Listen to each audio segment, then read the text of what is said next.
Yun ang magiging malaking problema natin. Lalo na hindi tayo nakasisiguro kung ginawa nga ba yung mga flood control project ng tama.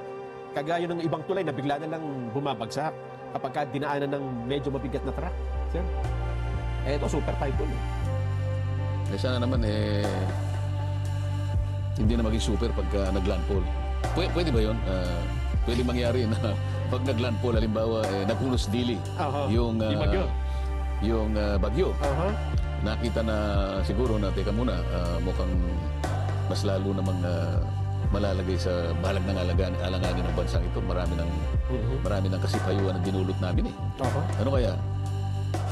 Kung ang pag-uusapan po ay forecast. O kaya naman ano kaya kung luminya yung mga contractors, pumunta lahat sa baka mamaya yung mga contractors na may kinalaman sa flood control, halimbawa, magsakripisyo sila na tumayo sila doon sa baybayin ng tatamaan ng super typhoon na to. Ay, baka nga, ano? Baka mahiya ang bagyo pagka nakita sila, hindi ba? Siguro sa akin naman palagay siya, pag kung aamin yung mastermind dito, baka mapahinuha pa yung bagyo, yung super typhoon. Ang problema, ang mastermind pa yata yung hindi tatamaan dito sapagkat wala sa rito sa Pilipinas. So, nakalis na ba dyan? Talaga naman, oo. Kaya naman sa ngayon, kaya hindi natin may alisin ang usapin sa flood control dahil sa tuwing meron... Ulit-ulit na ipinaalala sa atin ang kalikasan sa pamagitan ng pagdating ng maraming kalamidad. Yes. Pangunahin na yung mga bagyong malalakas na yan para sa ganun malantad ang katotohanan na pinagsamantalahan ng bansang ito ng marami nating mga kababayan na kung tawagin sila ay mga honorables. Naku po. Di ba? Ano po ang kahihinap natin? Alam mo, sila pa ngayon ang akala mo walang kasalanan eh, di ba? Para naman hindi mo nakikita sa social media pilit na iniiwas, pilit na isinisinsay, pilit na inililigaw. Kunyari, ito yung daanan ng bagyo, di ba? Sabi mo, ang landfall niya is sa pagitan ng Isabela at saka Quezon. Ng Aurora po. Ng Aurora. Malapit ang Quezon dyan, magkatabi yan eh. Biglang nilagay sa Surigao. Eastern Seaboard din yun eh, di ba? Alam mo yun eh, sapagkat dahil siguro sa laki ng nagawang kasalanan, siguro yung iba, maaaring paunti-unti ay tinatamaan na rin ang kanilang mga konsensya, sa hiya, gumagawa ng paraan. Para sa ganon, yung totoo mapagtakpan. Yan ang nangyayari ngayon. Ito ang mas lalong kakilakilabot.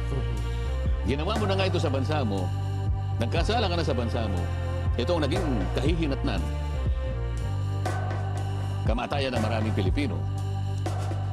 Hindi natin sinasabi na dapat nangyari ito. Nalulungkot lahat tayo sa nangyaring ito. Ngunit, may koneksyon eh. Totoo. May koneksyon eh.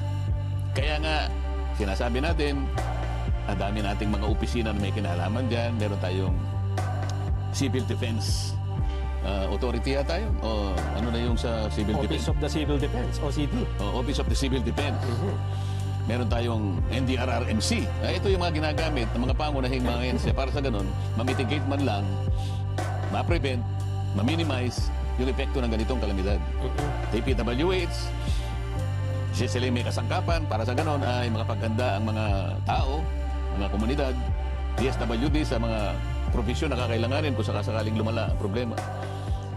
Pero hanggang ngayon yung kasapatan na yun, nasira lahat yun sapagkat malala ang epekto ng kalamidad sapagkat yung mga ipinundar na mga proyekto na ang layunin ay pigilan, imitigate ang resulta ng lahat ng ito, lalong nagpalala. Ngayon, sinisikap nila ngayong ilihis sa pangyayari na para bang walang nangyari. Kamukha din sa Cebu. So sinasabi, hindi naman ito yung ang dahilan ito, tsaka ganyan. Maraming mga pamamaraan ang ginagawa nila. Ito yung mas nakakakilabot ngayon. Ang buong akala nila sa kanilang ginagawang ito ay matatakpan, makakalimot, at magpapatawad ang taong bayan. Ang isa pang sinisisi, yung Dolomite dyan. Sen. Ito lamang ang manifestasyon kung paano nila, kung di ako nagkakamali, nung nakaraang Biyernes, diniscuss natin yung tinawag nating grand design. Yes. Para pagtakpan lahat ng mga bagay nito. Di ba? At merong 5 bahagi na tayong diniscuss doon. Baka may gusto ko pang sabihin. Ito ang isang nagbigay sa akin ng isang malaking tanong, Sen. May pahayag ang ICI, yung mismong chairperson nito, si dating Justice Andres Reyes Jr. Ang sabi niya, nananawagan ng ICI sa publiko. Kasi hindi namin, sabi niya, Sen, hindi namin ma-connect. Ay, yung mga DPWH official na nagkutsabahan para magkaroon ng mga ghost project at irregularidad, anomalya. Hindi daw nila ma-connect ang DPWH sa sino mang mga proponent, wala silang ma-connect. So, ibig sabihin, wala silang ebidensya na, Sen. At ang kanilang panawagan, Sino ang nagsasalita dyan? chairman po ng ICI, Andres Reyes Jr. Kaya ang kanyang sabi, nananawagan kami sa lahat na ng posibleng may alam, whistleblower, lumapit kayo sa komisyon, tumulong kayo sa pangalap ng ebidensya. So naghahanap ng whistleblower. Ako, ang ICI. Di ba yung Blue Ribbon Committee, sa nung panahon ko, nakahanap ako ng whistleblower eh. Ay nga, tama. Ayaw naman nila suportahan. Si una nun, yung mag-asawang Diskaya. Yun lang kasi yung paraan. Mabuti na lang, ngayon, nararamdaman ng ICI yung hirap kung paano kumonekta. Kung totoong nahihirapan sila, hindi ko sinasabing nahihirapan. Kung totoong nahihirapan sila na i-connect yung isang opisina sa isang proponent, nasa sa inyo yun di ba? Kaya lang, dito mapapatunayan sapagkat nananawagan sila sa tulong ng sino mang whistleblower. Sapagkat whistleblower lang talaga ang makapagsasabi, makapagtuturo. Dahil yung whistleblower, kasama siya doon sa katiwalian. Nakita niya. O ngayon, dahil mga contractors naman, inaamin na may kinalaman sila at sila naman ang pangunahing kasangkapan para isa katuparan yung pagpapagawa, pagtatapos ng mga flood control. Ang nangyari nga lang, hindi naman ginawa sang-ayon doon sa design, sang-ayon sa specification, at sang-ayon sa materialis na kailangan. Hingi pa nga, multo pa nga, hindi ba? So, siguro ngayon madja-justify yung ginawa ko na kaya nagpilit ako na i-encourage sila, kayo po nga akong pinatawag dito na naunang binanggit ng Pangulo, 15 kayong kontraktor, magunahan na po kayo. Kasi po, mabigat ang kasalanan dito, plunder ito. So, kung kayo po'y magkukwalify under the Witness Protection Program, baka po ang ganansyang makukuha nyo, hindi na kayo masasali doon sa criminal aspect. Pagkaraniwan ka kung ganyan, ang magiging katungkulan nyo na lang ay yung civil liability. Ibig sabihin, kung napatunayan talagang mali naman ang pagkakagawa nito, kumita ka na limpak-limpak, mali naman yung kwentahin natin, ibalik mo sa gobyerno. Yun ang restitution. Pero hindi sa panahon na siya nag-a-apply pa lang. Ayun, para walang hadlang muna. Wala, kinakailangan, ini-encourage mo nga Ang hirap ng kumuha Pagkatapos papatungan mo agad ng isang requirement na wala naman doon, talagang ayaw mo makakuha. Yun ang nangyari. Ngayon, dapat maintindihan na ng mga mamay, ba't ko pinipilit? Kaya lang, yung mga ibang mag-isip. Si Marcoleta, kinakampihan ko raw.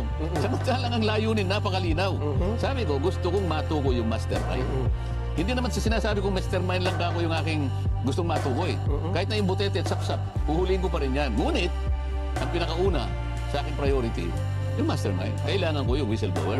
Kaya nga gusto ko yung isang tao na magkukusa at dahil nga sa gagawin na yon, medyo mapanganib naman yun sapagkat, siyempre, yung mastermind nakatingin sa kanya Gagawa't gagawa yun, ang ikapipinsala ng maring buhay niya, buhay ng pamilya. Kaya ilalagay mo siya sa Witness Protection Program. Marami namang nakialam. Marami namang nagpasikat.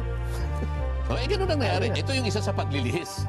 Ngayon, kinikilala ng ICI, ganun pala, kaimportante na magkaroon ka ng whistleblower. Baka, ito malinaw Sen, siguro, para patibayin natin yan, baka sabihin nila, hindi, gawa-gawa nyo lang yan na nahihirapan ng ICI. So, di pakita, meron ba? Meron. Pakinggan ho natin si retired Justice Andres Reyes. Well, this scheme could have come from the USEC or could have come from the proponent who is a congressman or senator. As I said, it is like a negotiable instrument na yung pinapasa yung cheque, dinidiscount all the way down to the last centavo. So, for yung proponent, you look for your favorable engineer in the DPWH who will allow you to get 25%. So, pag nakita mo na yun, you talk to him, and pag sinabi na engineer na, sige, pwede ko, kaya ko magbigay ng 35%. Ibibigay sa kanyang inyong kontrata. On that part man, after that, yung mag-engineer, maghanap ng contractor na bigay mag-advance ng 25% of the contract price. So yung proponent, nakuha na siya ng 35%. After that, wala na siya pakialam doon, ano nagagawa na ng trabaho yung engineer na will hug it again sa mga partihan sila doon. I think that's the general scheme. Yung part ng whistleblower, pakihanap nyo, ha? Kasi dito, kinuwento niya kung paano yung scheme Sen. Pero may part doon na nananawagan sa publiko. Yun ang hinahanap Yun yung theory niya. Yun ang scheme. Pero hindi ka pwedeng mag-prosecute based on a scheme. Ayun. Or a theory. Kailangan merong tetestigo. Yan ang patakaran ng batas natin eh. Oo. So kailangan merong tetestigo. Yun ang whistleblower. Ibig sabihin, Sen, Sana yun ang napakita. hindi, mamaya hanapin po natin yung mismong eksakto, yung nananawagan siya sa publiko. So, mabubuo na po ang sa isipan natin. Kasi dati hindi mo maintindihan pa noon, no? Na parang maniniwala sila sa sinasabing ang baka gusto nyo proteksyonan ay ang mag-asawang Diskaya. Pero right now, pagkatapos ng mga development na ito, marirealize mo, mukhang meron yung mga gustong wag maituro yung mastermind. Kaya ayaw nilang magkaroon ng whistleblower. Kasi nga, yung Diskaya, kung mapapansin mo, initial pa lang, nagpangalan na siya ng 17 members ng Kongreso. Aha. Wala naman nakagawa nun kung hindi siya. Eh, ni si Alcantara at saka ni Hernandez, walang isang congressman silang naipakita. Pero dahil nagpilit siya na mapalagay sa Witness Protection Program, kinakailangan mo akong magbigay talaga ng substantial testimony, material talaga. Para ngayon, pagka ikaw ay nag-apply dyan, at kung ikaw naman ay mapapayagan at ikaw ay magkukwalify, magiging state witness ka. Oo.